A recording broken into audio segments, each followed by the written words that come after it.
आदरणीय मेरे प्रिय दोस्तों और भक्तों, जब हनुमान जी को रावण ने वार्तालाप के दौरान इतना कुछ हनुमान जी से रावण ने सुन लिया, तब रावण ने अपनी क्या विशेषताएं हनुमान जी के समक्ष रखी, उनके बारे में आपके समक्ष यह वृत्तांत रख रहा हूँ।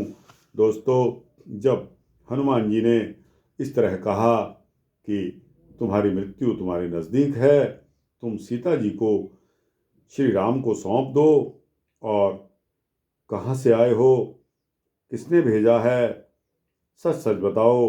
हनुमान जी ने सारा समाचार रावण को विस्तार पूर्वक बताकर समझाया कि तुमने मूर्खतावश अपने हृदय में श्री राम के प्रति शत्रु भावना रखी है, तुम उसका परित्याग कर दो और श्री राम के शरणागत हो जाओ।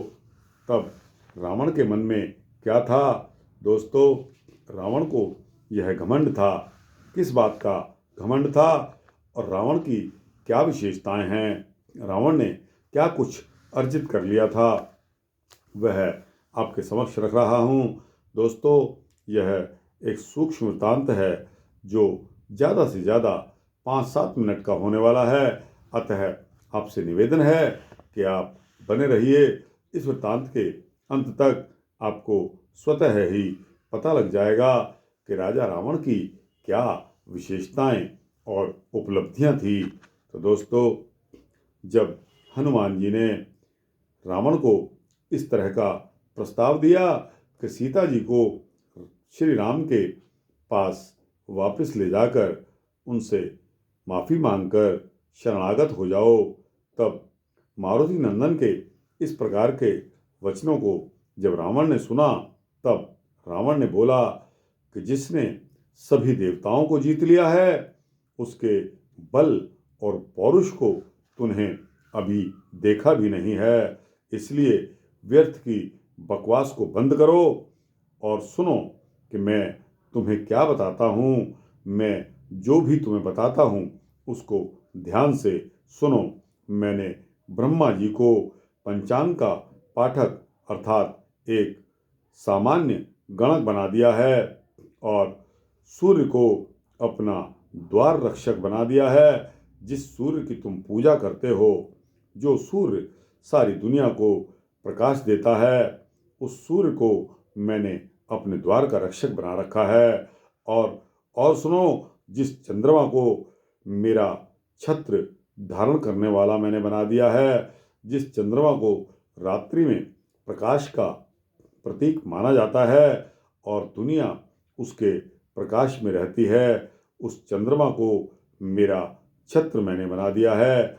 वरुण को मैंने अपना जल भरने वाला बनाया है और वायु यानी कि वायु मेरे यहाँ झाड़ू लगाने वाली है, और अग्नि को वस्त्रों की सफाई करने वाला तथा शचीपति इंद्र को मैंने माली के रूप में काम पर लगाया हुआ है, और देवताओं की स्त्रियां मेरे यहाँ दासी बनकर काम करती हैं।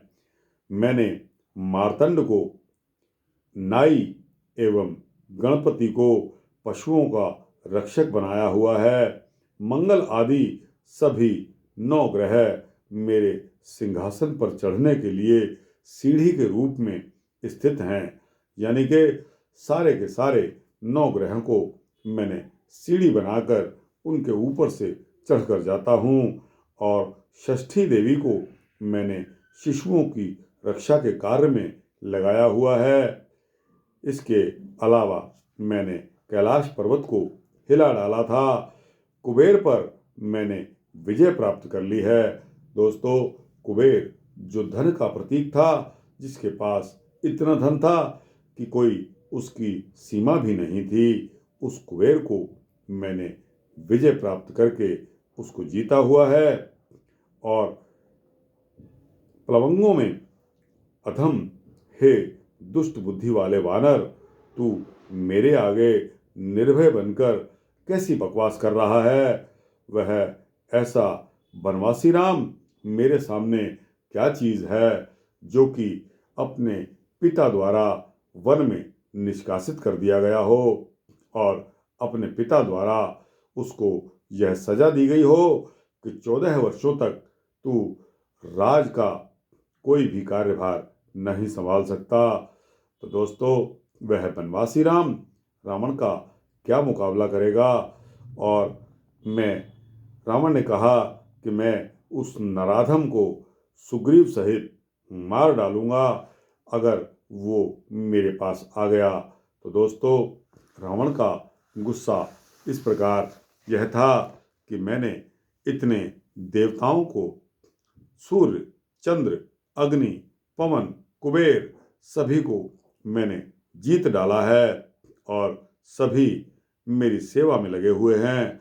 तो ऐसा राम जो कि वनवास में निष्कासित कर दिया हो, राजा दशरथ का वह पुत्र जो वल्कल वस्त्र पहनकर वन में दर दर ठोकरें खा रहा हो, वो मेरा क्या मुकाबला करेगा। तो इस प्रकार के शब्द रावण ने कहकर हनुमान जी को कन्विंस, यानी कि हनुमान जी को जीतना चाहा।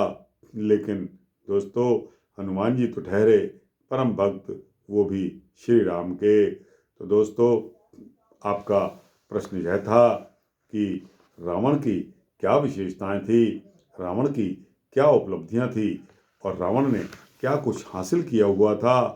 दोस्तों, रावण श्री राम कथा का एक अभिन्न अंग है। देखिए, अगर रावण नहीं होता तो हमें श्री राम की बड़प्पन के बारे में भी पता नहीं लगता। श्री राम की महिमा, श्री राम की ग्रेटनेस के बारे में हमें इसी तरह यह आभास होता है कि इतने गुणों से संपन्न वो रावण, जिसके पास इतनी उपलब्धियां थी, उसको श्री राम ने किस प्रकार उसका वध किया। तो दोस्तों, यह वृत्तांत यहाँ समाप्त होता है कि रावण में क्या विशेषताएं थी। तो आपको अच्छा लगा हो तो इसको लाइक और शेयर करते हुए अपने दोस्तों, भक्तों, मित्रों, जिज्ञासुओं को भेजना। दोस्तों, मैं बार बार आपसे रिक्वेस्ट कर रहा हूँ कि कमेंट्स बॉक्स में जाकर अपने कमेंट्स, अपने विचार जरूर लिख कर भेजना। चाहे 2 शब्द ही भेजें, चाहे 20 शब्द भेजें, वो आपकी इच्छा पर निर्भर करता है। और इस चैनल को सब्सक्राइब कर देंगे तो आपको इसी तरह के सूक्ष्म भक्ति वृत्तांत मिलते ही रहेंगे, ऐसा मेरा आश्वासन है। जय श्री सीता रामचंद्र भगवान की जय।